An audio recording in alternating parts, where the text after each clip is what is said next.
All right, folks, take your seats. Let's get ready for Spiny Dogfish, please. I don't want to keep anybody from having a warm lunch. Good morning, everybody. My name is Pat Gear. I am the administrative proxy for the Commonwealth of Virginia. I'm your chairman today. To my right is James Boylan, who is the FMP coordinator. On the phone, we have Brian Scott, who's the from New Jersey, who's the law enforcement representative. And we have Kirk Blanchard somewhere in the room, who's also the law enforcement. He's waiting back there, who's the coordinator, LE coordinator for ASMFC. First item on the agenda is for board consent, the approval of the agenda. Is any changes or modifications to the agenda? Hearing none, the agenda is approved by consent. Approval of the proceedings from the annual meeting in October 2024.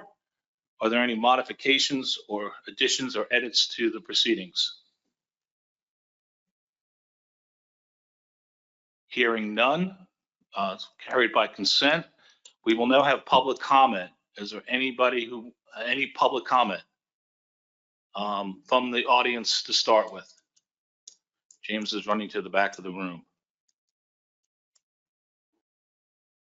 Is there anybody online who wants to have public comment? Okay, hearing none. All right, we have two items on the agenda today. Final consideration for addendum 7, which is the Atlantic sturgeon bycatch reduction for final approval, and revisions of the specifications for the 2025-26 fishing year. Those are the ones we have, and I'm waiting for James to sit down because he's up on the agenda. So we're going to start off with item number 4, which is the draft addendum 7. James, you have the floor. Thank you, Mr. Chair. I'll jump right in. In this presentation, I'm going to start with a quick overview and recap of the process of draft addendum 7 up until this point. Then I'll move on to covering the contents of the addendum, as well as comments from the public, AP, and a reminder of past comments from the Law Enforcement Committee. The goal of today's meeting is to choose the final option for implementation. So the board initiated the development of draft addendum 7 in August last year and approved the draft for public comment in October. Public comments were accepted from early November through January 3rd of 2025 and summarized for the board to consider for final approval at today's meeting. As a brief reminder of the background, a 2021 biological opinion and 2022 action plan required federal action to reduce Atlantic sturgeon bycatch and specifically highlighted the gillnet fisheries for both monkfish and spiny dogfish. As a result, in August 2024, NOAA Fisheries published a proposed rule that corresponded to recommendations from the Mid-Atlantic and New England Fishery Management Councils to prohibit overnight soaks for certain gillnet mesh sizes in specific times and areas to reduce sturgeon bycatch. These areas included both federal and state waters, and one objective of the Spiny Dogfish Fishery Management Plan is to strive for complementary management, which led to the initiation of this addendum to implement corresponding measures for harvesters that do not have a federal permit and only fish in state waters. The final rule from NOAA Fisheries was published on December 18th, and the federal spiny dogfish measures will be implemented on May 1st, 2025. Is that it? No. Okay. So the federal rule prohibits overnight soaks, which is defined from 8 p.m. to 5 a.m. within 3 polygons as shown in the figures for federal spiny dogfish permit holders. The New Jersey area is shown in purple, and the blue polygons from north to south are the Delaware and Maryland area and the Virginia area respectively. The PDT maintained this naming convention in the addendum for consistency with the federal action, but note that the Delaware and Maryland area is adjacent to but does not overlap with Delaware state waters. In the New Jersey area, the prohibition is in place during the months of May and November for mesh sizes between 5 and 10 inches. And the Delaware and Maryland and the Virginia areas, it lasts from November through March for mesh sizes between 5 1/4 and 10 inches. However, some states have different permitting structures than the federal system. So instead of using permits by species, New Jersey issues licenses by gear and has a gillnet permit for their drift anchored and staked gillnets. Maryland has a tiered system where different permits allow to harvest spiny dogfish at different trip limits. A general finfish license permits harvest of 1,000 pounds of spiny dogfish. If the harvester also has a striped bass permit, they can take 2,500 pounds of spiny dogfish, and a spiny dogfish specific permit can harvest a maximum of 10,000 pounds. Virginia issues permits by species and has a spiny dogfish specific permit. So there are three options in the proposed management program. Option one is the status quo, where spiny dogfish harvesters that do not have a federal permit and fish only in state waters may continue to soak their gill nets of those set mesh sizes overnight in the state waters portions of the bycatch reduction areas. Option two would apply the overnight soak restrictions to state spiny dogfish permit holders. Therefore, since New Jersey does not have a spiny dogfish specific permit, they would not need to take any action. Additionally, as a note, New Jersey already requires harvesters to have a federal spiny dogfish permit if they are to possess spiny dogfish for sale, and federally permitted vessels will already be beholden to the rule published by NOAA Fisheries. In Maryland and Virginia, option two would apply the overnight soak prohibitions for the Delaware and Maryland and the Virginia areas for their state spiny dogfish permit holders. This means that in Maryland, their striped bass and fin fish permit holders that do not also possess a spiny dogfish permit may continue to harvest spiny dogfish at reduced trip limits within the Maryland state waters of those bycatch reduction areas. Option three is similar, but with a slight wording change to prohibit all spiny dogfish harvests from overnight soaks for those mesh sizes, times, and areas, regardless of permit. So this would look similar to the federal action as shown in the slide. Under this option for New Jersey, a gill net between 5 and 10 inch mesh in May and November could not harvest spiny dogfish from an overnight soak within the New Jersey area. For Maryland and Virginia, a gill net between 5 1/4 and 10 inch mesh from November through March could not harvest spiny dogfish from an overnight soak within those two areas. However, by not limiting the measure by permit type, this wording would cover the tiered system in Maryland by removing the ability for people to harvest spiny dogfish under the fin fish or striped bass permits if it was in those times and areas. And as a reminder, the Law Enforcement Committee provided comment at the annual meeting and determined that while option three eliminates directed harvest that would otherwise be permitted under option two, it does present additional enforcement challenges. No written comments were received regarding draft addendum 7. 3 public hearings were held from December 11th to December 18th, 2024, all via webinar. 4 individuals attended one of those hearings, which was intended for the Maryland and Virginia participants. The other 2 hearings did not have any public attendees. All commenters were in favor of option 1, the status quo, and additional comments specified that their primary concern was with the mesh size. Those commenters preferred increasing the minimum prohibited mesh size within the Virginia area, specifically from 5 1/4 to 5 1/2 inches. The AP met via webinar on January 16th with 2 members present. During the meeting, the discussion focused on concerns over the potential impacts to a subset of the Maryland striped bass fishery, and the members chose not to comment at the time, although in written comment after the meeting, 1 member did express support for option 2. With that, I'm happy to take any questions. Thank you, James. Are there any questions for James? Nicola Meserve? Thank you, Mr. Chair. Just wondering if there's been any input from staff or from the service in terms of, are both options 2 and 3 viewed as being complementary? Is the board, doing its fulfilling its role, and providing complementary measures with either option 2 or 3? Yes, in discussions with NOAA Fisheries, they've expressed that it both would be acceptable options 2 and 3. Yeah. Any other questions or comments? Hearing none, I guess I'm looking for a motion. Mr. Luisi. Thank you, Mr. Chairman. James and I spoke a minute ago, and he said there was a motion prepared. Okay.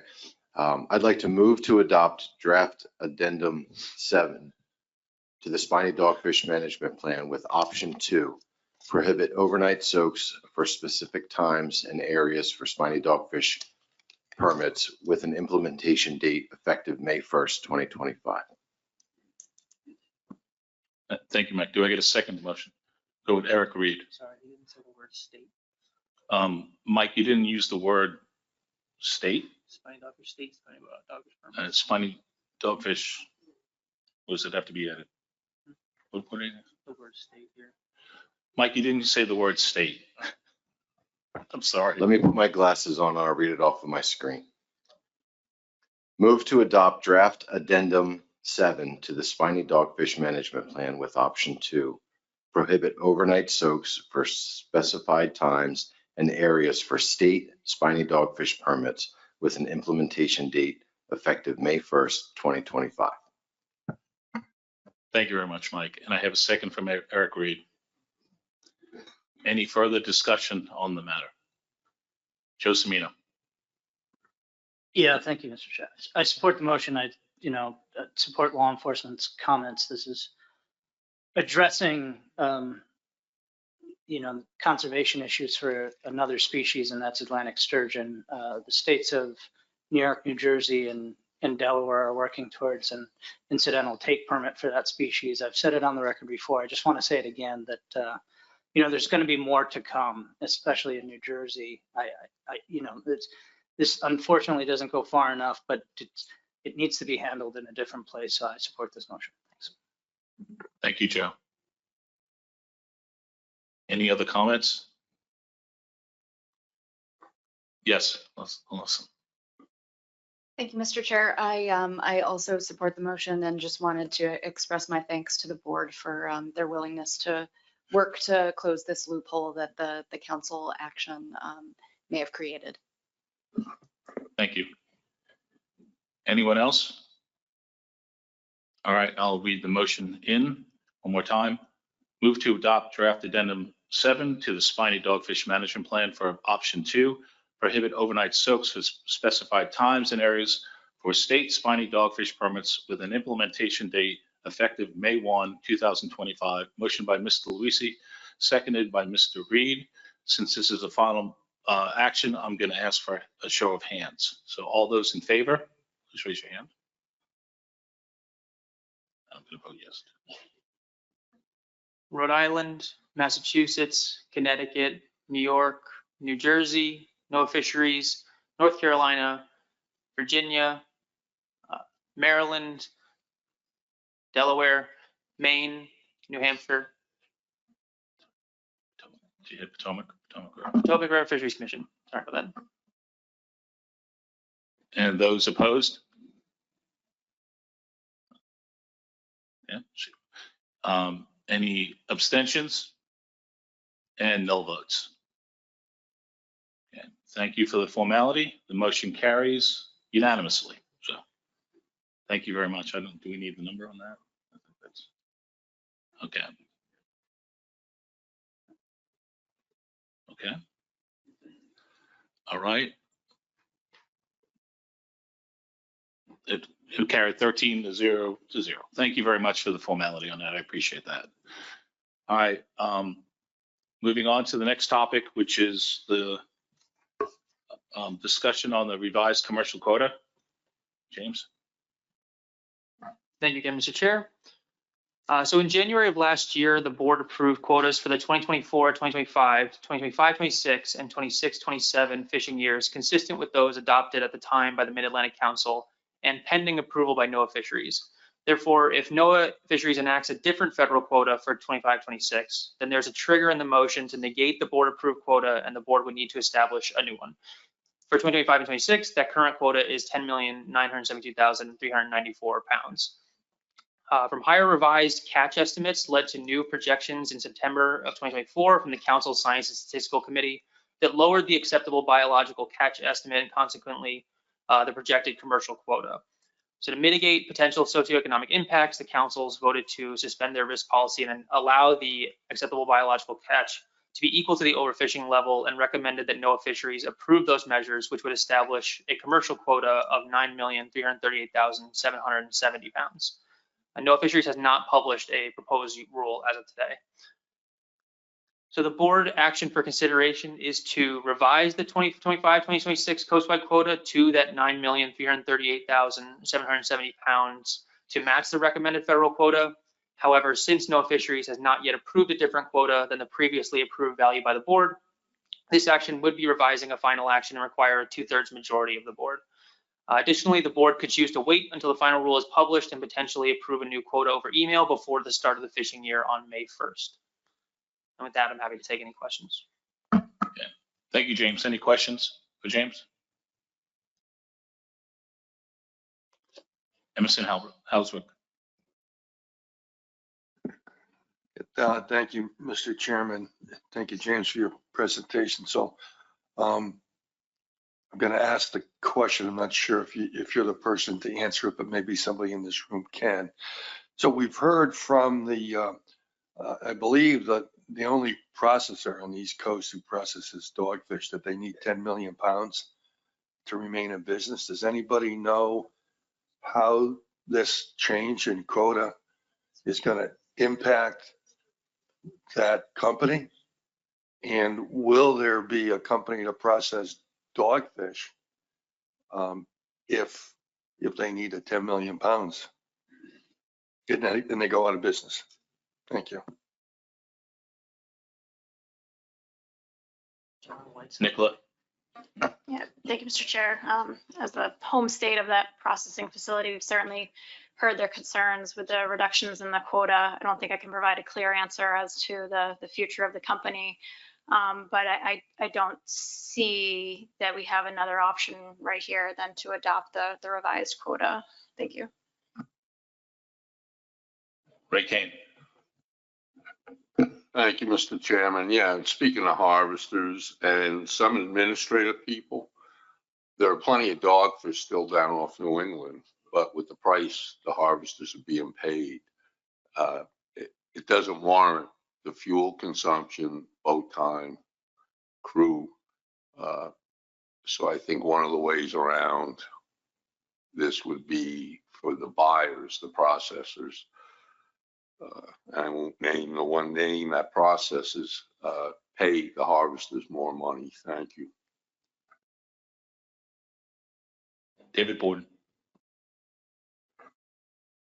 Just to follow up on Ray's observation, I would have a slightly different perspective on that. I think given what's going on with climate change at this point, at some point we need to revisit the whole scheme of how we manage this on trip limits and maybe do 2-day limits and that type of thing so that we get some economic efficiency in the industry. Thank you. I believe that was brought up in the public meetings in Virginia. No. Are there any other comments? Any other? Mike Luisi? Yeah, thank you, Mr. Chairman. So I've mentioned many times before when we've talked about spiny dogfish that I think the complementary nature of the work between the board, the commission, and the councils is important. I would hope that that this board would maintain that consistency that we've had for years now in establishing those complementary measures. I'm just wondering, I mean, I'm comfortable in setting that and taking action today, but I'd be curious as to whether or not other members of the board would like to wait to see what NOAA decides first before we go ahead and set the quota, only to maybe have something different occur, which would then we'd have to then revisit it in order to be complementary with NOAA fisheries on this. So, and the councils. I'm curious as to your thought, maybe, Mr. Chairman, about do we take the action today, or is it something we can do over email as was suggested in James's presentation? I believe we can do it through email. And if we had to, we could have another meeting in May. Well, we have to do before then, so we could do it by email. Nicola? And thinking about Mike's comments, I think we might be able to just save ourselves that additional step if we were to approve it today, having observed the process and knowing kind of the extraordinary steps that the Mid-Atlantic Council took to suspend its risk policy to get to this higher quota, which was initially suggested by NOAA Fisheries, the regional administrator at that meeting. Unless some other lever is pulled to get a higher quota, I don't really know what that is at this time. So I have some confidence in, approving the quota now that we might not need to have that follow-up meeting.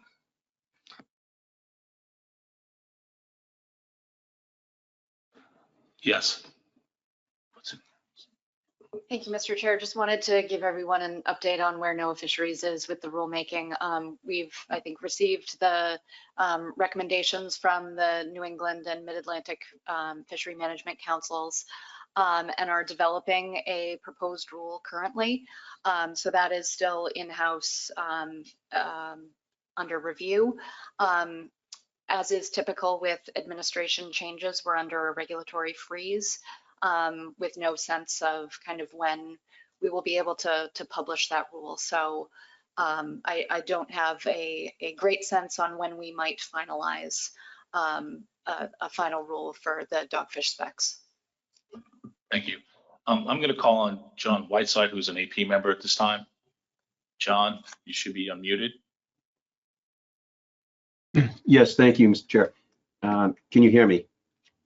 Yes, we can. Okay, thank you. Yes, I'm on record both as AP and on the monitoring committee, and I represent East Coast, the last dogfish processor, for the last few years, saying that we need as many pounds as we can get, and so that it's something. It's a very low margin fishery. On all ends, and so we were looking for 13 million, so never mind 10. So the more that we can get, the better, and try and hold to that. And I'm monitoring on a regular basis where landings are, and so we're doing the best we can. And there is no hard number that I've been told.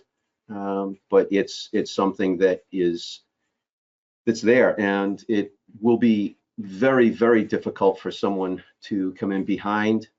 There's very limited market here for selling it, and so if there's any other direct question, please send it my way. Otherwise, thank you. Thank you, John. Is there any questions for John? Not hearing any. I know in Virginia we went through that with our dealer retired. We had a single dealer retired, and it took a fair amount of work and some grant money to get somebody up and running to do that. Otherwise, we'd have no one to ship the product to Massachusetts for processing. John? Thank you, Mr. Chair. I'm just a little confused based on what Allison said about the rulemaking right now. What happens if the rulemaking is delayed for months and months? Is the previous quota in effect until the new rules are put into place? In which case, we probably should hold off taking action until we know. Allison? Thank you, Mr. Chair. I believe for fishing year 2024, NOAA Fisheries published specifications under an emergency rule. So yes, the fishery has rollover of quota, but I believe it would go back to the 2023 fishing year's quota. I believe it was around 12 million pounds, but I will phone a friend and, okay, I'm getting a nod. So around 12 million pounds. John Clark? Yeah, if I could just follow. So in other words, if we don't take action right now and no rulemaking, the rulemaking takes an extended period of time, then the quota is actually 12 million pounds. This is confusing. Okay, I got a lot of hands go up after that one. Let's start with Adam and then Nicola.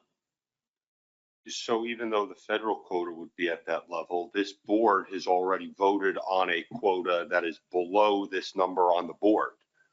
So we would want to, in order to remain complementary, do something. That number, though, to your point in waiting, may be even different than this number. Okay. Nicola? Just wanted to raise the prospect that even if there is a delayed implementation on NOAA's part, there could still be accountability measures then they would come into place in the following year for the quota, even if it was implemented at a delayed time, I think. So, that might be a risk that we don't want to take.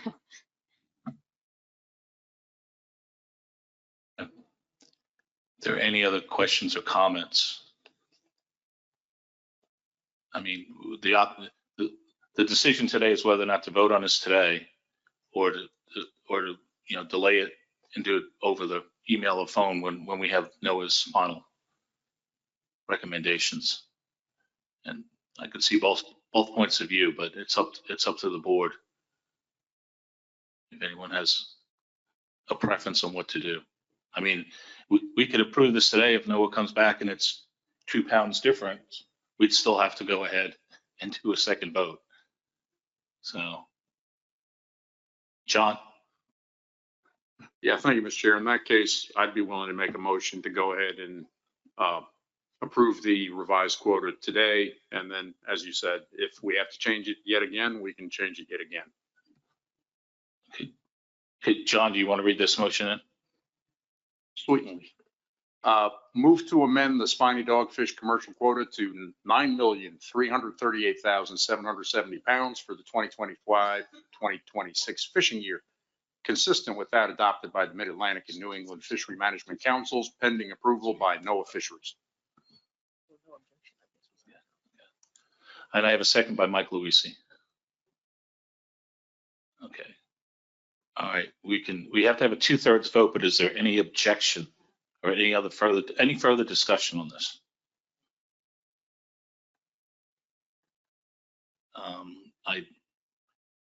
Hearing none. Is there anybody online? Hearing nothing online. Hearing no further objections, this is approved by consent. Yeah, unanimous decision. So we'll just wait and see what happens with Noah with their final action, and we can do this through an email. Is what we're saying. Yeah. Okay. It'll still require a 2/3 vote, but so regardless what the change may be. All right. Thank you very much with that. I think that's all we had on the agenda. Is there anything else to come up before this board today? Hearing nothing, and I'm assuming everybody's hungry, I'll take a motion to adjourn. This meeting is adjourned. Thank you very much, folks.